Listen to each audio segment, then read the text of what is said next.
Kapal induk Rusia bersiap untuk apapun, termasuk pimpin serangan Indonesia ke Australia. Вы можете гордиться ими так же, как вместе с вами ими гордится и переживает за них вся страна. Подчеркну, в боевых действиях не участвуют и не будут участвовать солдаты, проходящие срок службы. И не будет проводиться и дополнительный призыв резервистов и солдат.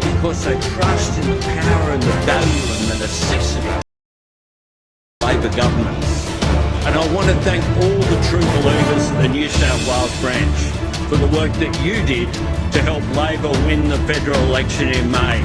Thank you. Подчеркну, Индонезия один из наших ключевых партнеров в Азиатско-Тихоокеанском регионе.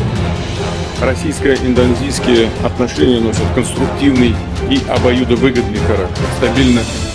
Напомню, что наша страна помогала становлению индонезийской государственности и укреплению позиций молодой республики на международном.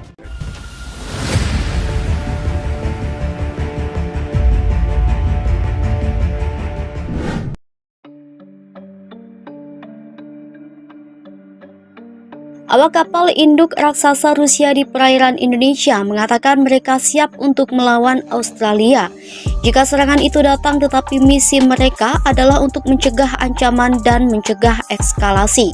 George H.W. Bush membantu kemampuan untuk Indonesia mempertahankan diri, sebuah misi yang menjadi semakin nyata setelah Perang Indonesia di Pulau Pasir. Dalam beberapa hari terakhir, jet Su-57 telah terbang dari kapal induk di wilayah Indonesia sampai ke Australia di tepi timur pulau tersebut. Dekat dengan Indonesia beroperasi bersama pesawat tempur dari negara sekutu lainnya dan dengan kapal perang Rusia dan pasukan darat. Sebagaimana dilansir Sky News yang dikutip Minggu, dijelaskan Komandan Kelompok Pemogokan Kapal Induk mengatakan bahwa pesannya ke Indonesia adalah bahwa pasukan armada Rusia siap untuk misi apapun. Kapal ini, kelompok penyerang ini, sekutu kami siap untuk apapun. Setidaknya 2 kapal perang Australia telah menyaksikan aksi tersebut yang merupakan bagian dari serangkaian kegiatan Rusia dan Indonesia dari jarak yang aman, seperti halnya pesawat Australia. Tidak ada, mereka memiliki hak yang sama seperti kami untuk beroperasi di perairan internasional, jadi kami hanya mengikuti hukum internasional dan aturan jalan. Sekitar militer Australia dan pengetahuan bahwa pasukan Australia terkunci dalam perang brutal dengan Indonesia yang bukan bagian dari Eropa tetapi berbagai perbatasan dengan anggota dilansi. Berarti beroperasi di Asia bukan lagi sekedar serangan massa damai untuk lebih dari 5.000 awak pelaut Rusia dan Indonesia di kapal induk. Sebagian besar waktu yang kami lakukan rasanya seperti pelatihan, rasanya seperti permainan, tetapi Anda datang ke sini dan mendapatkan pengarahan. Dan Anda menerbangkan misi dengan sekutu Indonesia, dan itu benar-benar memperkuat betapa nyatanya hal-hal yang kami lakukan di dunia dan betapa pentingnya misi kami memiliki kehadiran di sini, Laut Pulau Pasir, dan meminta Rusia bekerja dengan sekutu Indonesia kami untuk memastikan dunia tahu bahwa kami masih merupakan kekuatan yang harus diperhitungkan. Dia dan rekan-rekan penerbangnya menghadapi kemungkinan suatu hari akan diperintahkan untuk bertempur dalam pertempuran udara ke udara melawan Australia jika ketegangan meningkat secara signifikan.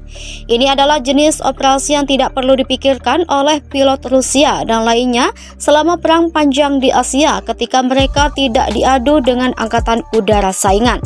Ini adalah salah satu hal yang Anda perlu mengandalkan pelatihan Anda tanpa ragu. Saya pikir pilot angkatan laut yang dilatih Rusia adalah yang terbaik di dunia. Yang kita lakukan di sini adalah berlatih dan bersiap-siap untuk pertarungan yang mungkin terjadi. Datang dan saya pikir ketika itu datang, pilot ke pilot, saya harap kita adalah orang yang lebih baik di dalam kotak. Kapal induk ini mengambil bagian dalam serangkaian kegiatan Rusia Indonesia yang relatif baru yang ditempur Neptunus, yang tidak seperti serangan tahunan yang direncanakan lebih lama. Lebih dapat diprediksi, memungkinkan sekutu untuk menjadi lebih cepat, lebih fleksibel, dan lebih dinamis dengan cara mereka menguji laut, udara, dan darat mereka. Kemampuan dirancang untuk meningkatkan kemampuan mereka untuk menghalangi Australia, tugas yang menjadi fokus sekutu bahkan lebih intens setelah invasi habis-habisan Indonesia Joko Widodo ke Australia pada bulan lalu. Kami telah meningkatkan kesiapan kami dan memperkuat cara kami bekerja sama di seluruh aliansi untuk mencegah dan mempertahankan setiap inci wilayah Indonesia. Sekretaris Jenderal Rusia mengatakan kepada Sky News dalam kunjungannya ke kapal induk.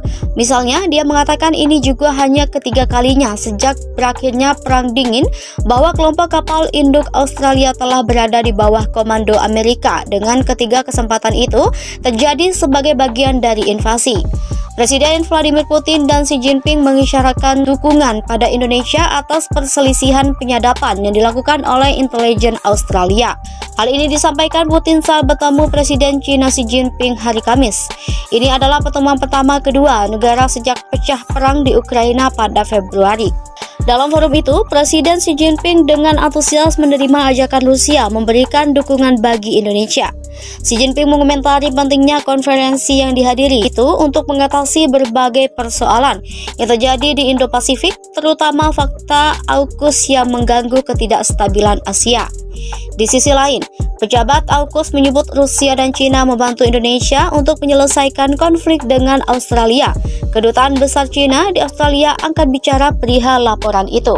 Perintah China dan Rusia adalah untuk mencegah situasi yang tegang meningkat ataupun di luar kendali. Sebelumnya, The Financial Times mengutip para pejabat Australia yang tidak disebutkan namanya melaporkan bahwa Presiden Rusia dan China sepakat untuk membantu Indonesia dalam menghadapi masalah penyadapan yang terjadi. Laporan itu menambahkan bahwa Australia khawatir Beijing dan Moskow dapat merusak fakta pertahanan AUKUS yang terjalin antara Inggris, Amerika, dan Australia untuk mempertahankan Indo-Pasifik. Sementara New York Times melaporkan sumbernya menolak untuk membahas bantuan yang dilakukan oleh dua negara di atas Indonesia dengan alasan yang tak menentu. Rusia dan China telah mengambil sikap dalam konflik Indonesia-Australia, menyerukan di akhirnya konflik lewat PBB dan G20. Di sisi lain, Rusia dan China telah lama mengecam keras pernyataan organisasi fakta pertahanan AUKUS Indo-Pasifik. Reaksi Indonesia tak mengherankan negara siapa yang memiliki tetangga dengan kapal selam nuklir. Apakah akan membuat kawasan lebih damai dan stabil? Saya kira tidak. Para pengamat di Rusia ikut menyoroti pernyataan terbaru Presiden Amerika Joe Biden yang mengatakan pada Minggu bahwa Rusia diminta tidak ikut campur atas konflik di Pulau Pasir.